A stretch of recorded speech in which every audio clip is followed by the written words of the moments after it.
کر دو تو وہ خطرناک چیز بن جاتی ہے، یعنی کہ وہ it goes to the dark side. But the main thing is کہ 3 اور 8 کی یہ چیز یہ ہے کہ یہ قانون لاگو ہوتا ہے قرآن کا جن اور انس پہ. صحیح. ٹھیک ہے نا. ناؤ یہ لاگو ہوتا ہے کیونکہ یہ قرآن جو ہے نا دونوں کو ایک دوسرے سے ملاتا بھی ہے اور دور بھی کرتا ہے. جب کسی کے اوپر جن حاضر ہوتا ہے تو کیا کرتے ہیں؟ سورہ بقرہ، سورہ مزمل، قرآن کا استعمال کرتے ہیں. ٹھیک ہے نا. اگر کسی جن پہ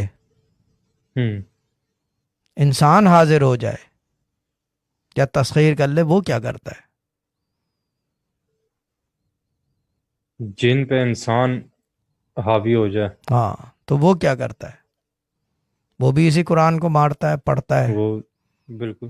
پھر وہ کیا کرتا ہے؟ وہ بھی یہی قرآن جو ہے وہ بھی اسی قرآن کا استعمال بالکل کرتا ہے. وہ بھی اسی قرآن کا استعمال کرتا ہے. جبھی جن کے اوپر اثرات ہوتے ہیں ان سے باقی پڑھائیاں بند کروا دیتے ہیں.